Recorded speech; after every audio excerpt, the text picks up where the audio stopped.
Hi, Michael, Simplifymyretirement.life, license 2630482. See my disclaimer video. Decision making. I just did a video on value proposition. That's relevant here.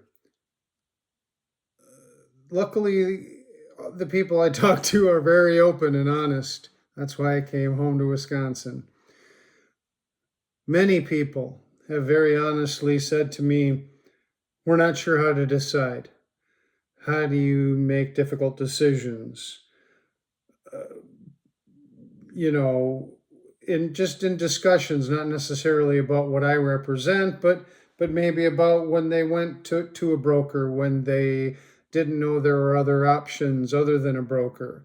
But value proposition is one of the ways to make a decision. You figure out, you already know your value proposition. That's why you're hunting or shopping or whatever you're searching. But you really need to figure out the value proposition of the company, the place representing what you feel will meet your need. So that is one method. There is a whole area of study for those of you more intellectual.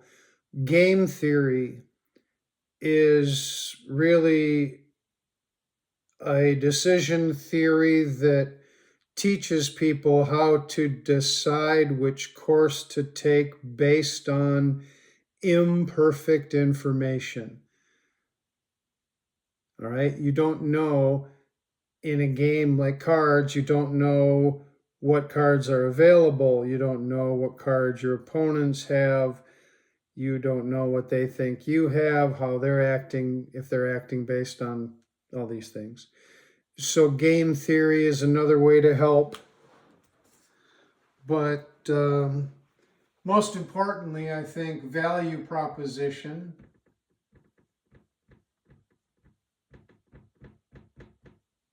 right? Game theory. And what's the one all of us have seen, when we were kids and in school? I'm pretty sure a lot of people taught the what's called the Ben Franklin method, and that's just take a piece of paper and write the pros and the negatives. And it works really good with two people because one person might think something is a positive and somebody, the spouse, might think it's a negative. And therefore the discussions take place over specific items that you feel are important. If color doesn't matter and you're looking at cars, it's not going to be on the board. If color does matter, then somebody that thinks white is good, white's not good, give your reasons, things like that. But then there's another one. This is called break even. Whoops. Even doesn't start with a V. Break even. And yes, it has the word analysis in it. Right up my alley. Obviously, with a degree in theoretical physics, I'm a bit of an analytical, but that's good for my clients. I break things down into pieces and logic, and I can relate and give them comparisons and things in their own life. This one is really important. I'll try and illustrate it really simply. Where does it come about? Social Security. I think most of you realize that so we'll just talk Social Security. Oops, security.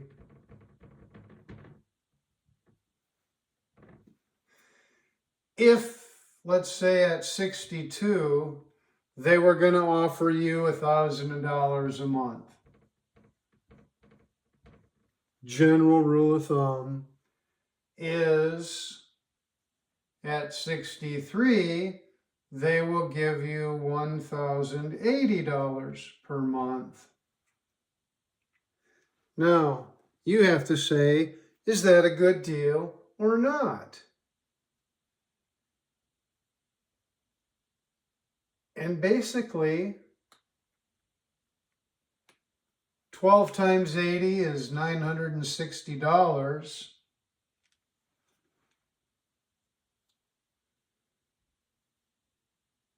If you give this up just 1 year,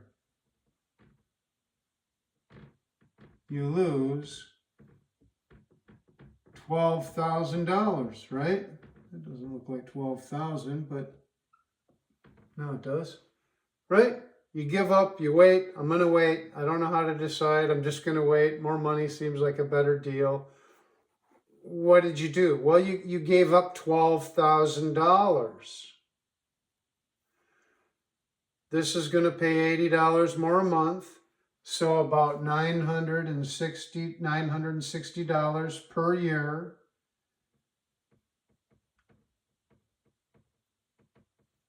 Make up that loss, right? So just in round numbers, using these approximate lines, 10 years. Wow.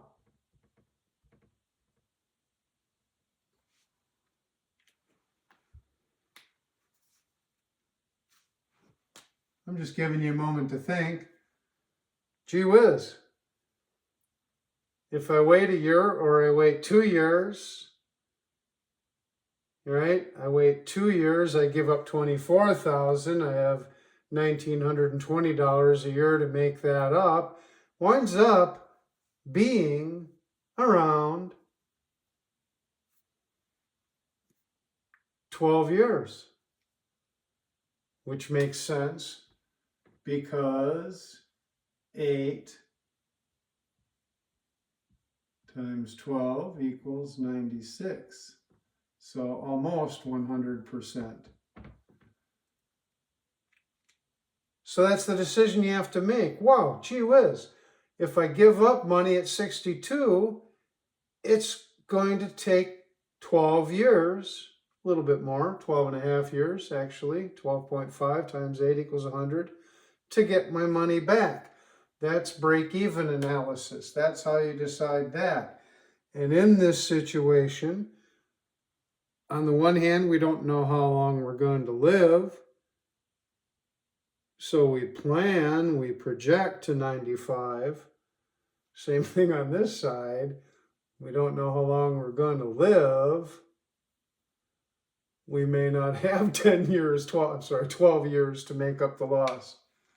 So yeah, I did that wrong, didn't I? Why didn't somebody say something? 12 years. I apologize to you that were correcting me. But that's the whole thing. Decision making, I hope that helps you. You know, this Ben Franklin thing can be, you know, it can be color, it can be cost, it can be financing, right? It can be dependability on the negative side or the positive side. But that's just a little primer on how to make decisions, and it goes along with value proposition. Thanks, folks. See you later.